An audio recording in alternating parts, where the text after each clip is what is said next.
This is a reading of Hatchet by Gary Paulsen, Chapter 18.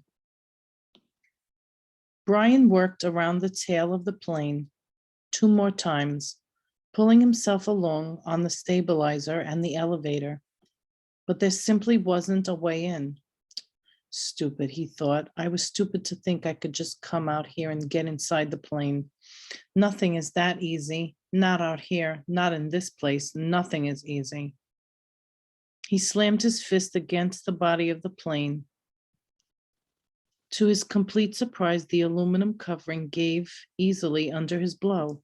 He hit it again, and once more it bent and gave a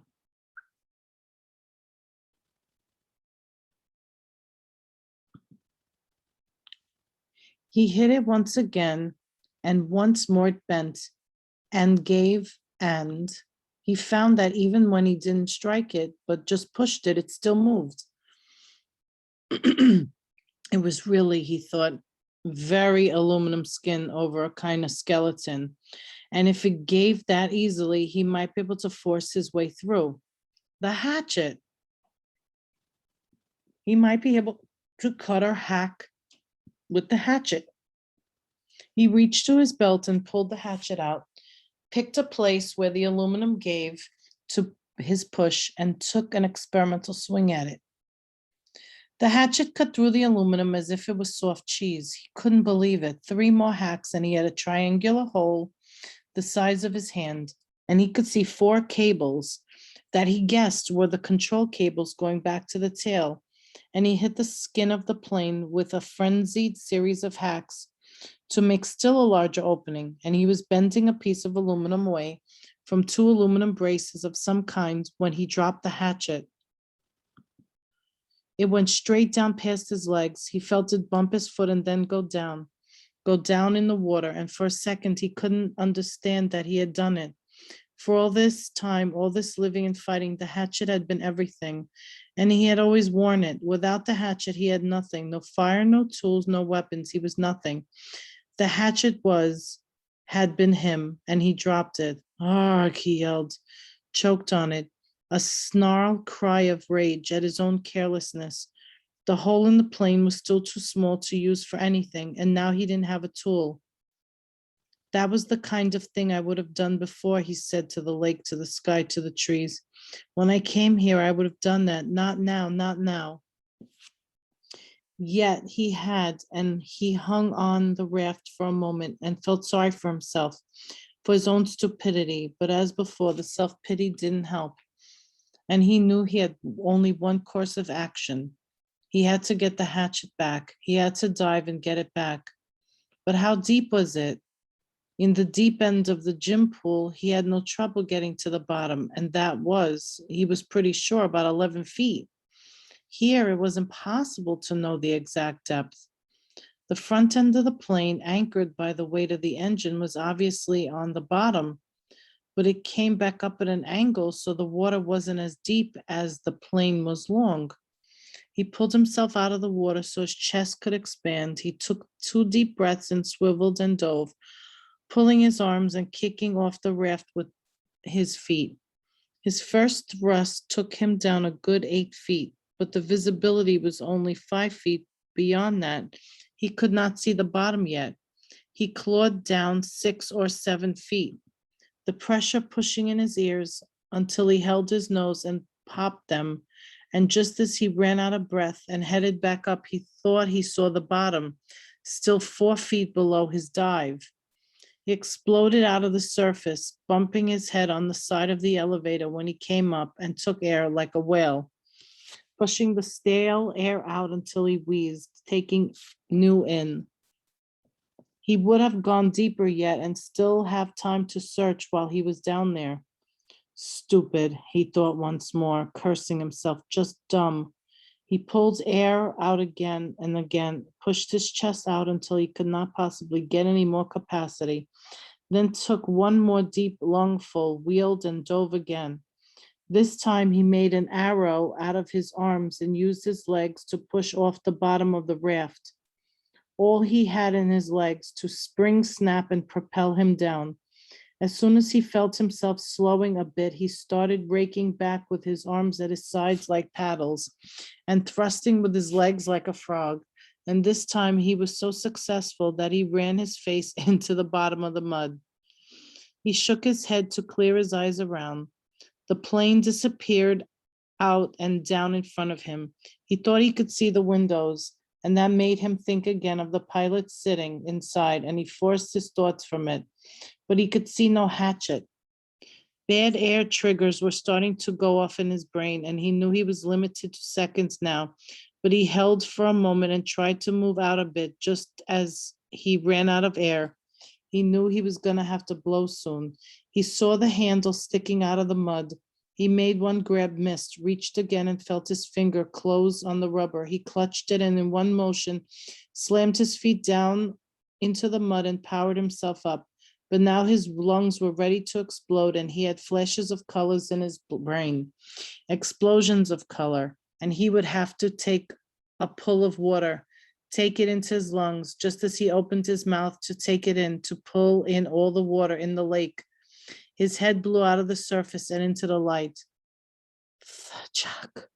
It was as if a balloon had exploded. Old air blew out of his nose, his mouth, and he pulled in new again. He reached for the side of the raft and hung there, just breathing until he could think once more. The hatchet clutched and shining in his right hand. All right, the plane, still the plane. He went back to the hole in the fuselage and began to chop and cut again, peeling the aluminum skin off in pieces. It was slow going because he was careful, very careful with the hatchet, but he hacked and he pulled until he had opened a hole large enough to pull his head and shoulders in and look down into the water. It was very dark inside the fuselage and he could see nothing, certainly no sign of the survival pack.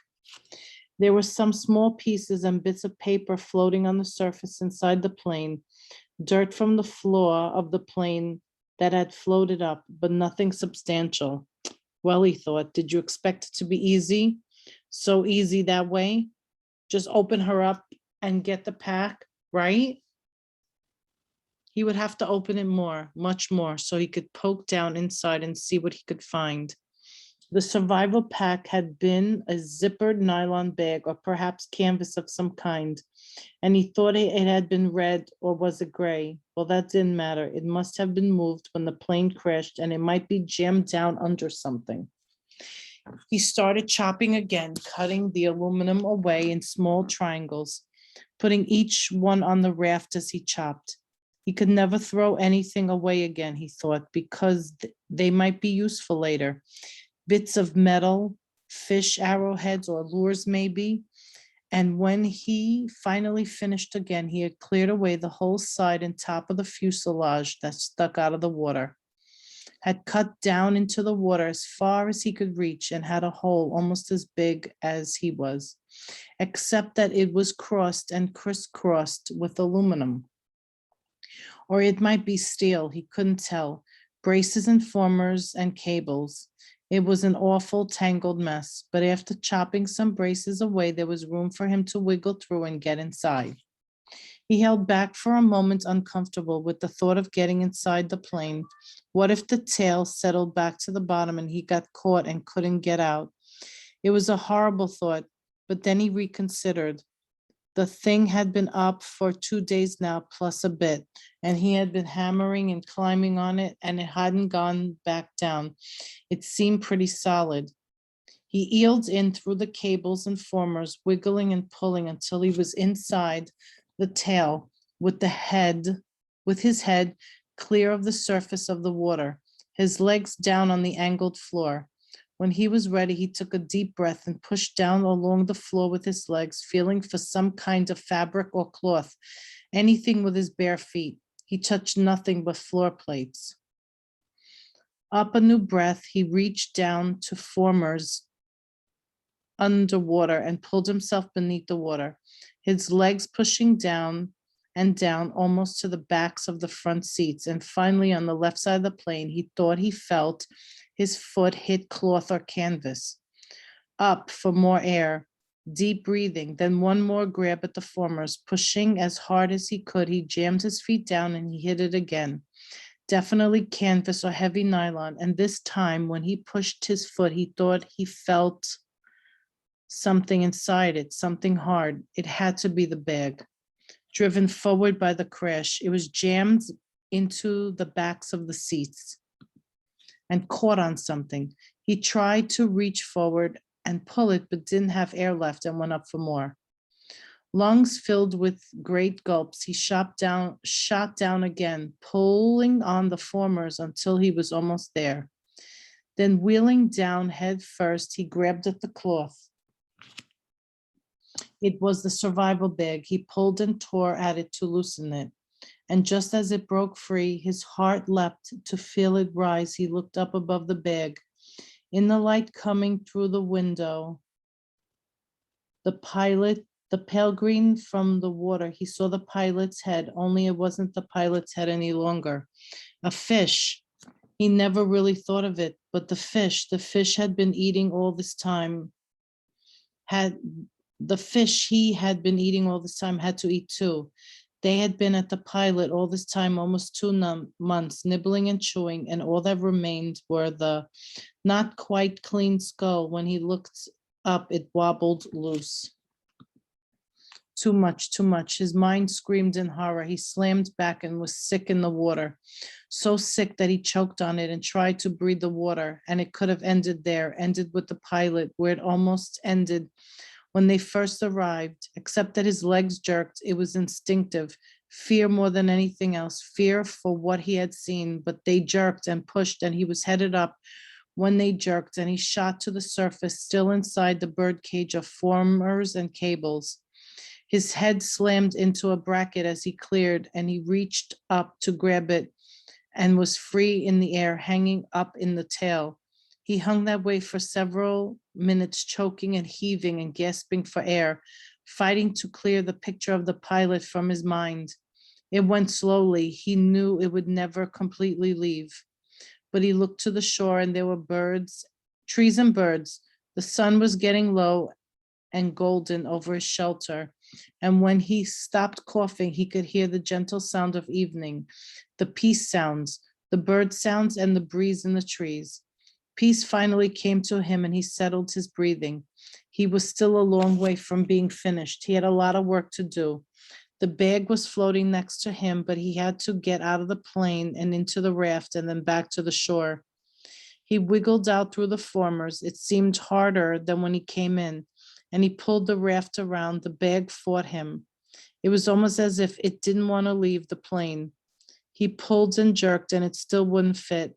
At last, he had to change the shape of it, rearranging what was inside by pushing and pulling at the sides until he had narrowed it and made it longer. Even when it finally came, it was difficult, and he had to pull first at one side, then another, an inch at a time, squeezing it through. All of this took some time, and when he finally got the bag out and tied on top of the raft, it was nearly dark. He was bone tired from working in the water all day, chilled deep, and he still had to push the raft to shore. Many times he thought he would not make it with the added weight of the bag, which seemed heavier by the foot. Coupled with the fact that he was getting weaker all the time, the raft seemed barely to move. He kicked and pulled and pushed, taking the shortest way straight back to the shore, hanging to rest many times, then surging again and again. It seemed to take forever, and at last his feet hit bottom. He could push against the mud and slide the raft into the shore weeds to bump against the bank. He was so weak he couldn't stand. He had to crawl. So tired he didn't even notice the mosquitoes that tore into him like a gray, angry cloud. He had done it. That's all he could think now. He had done it.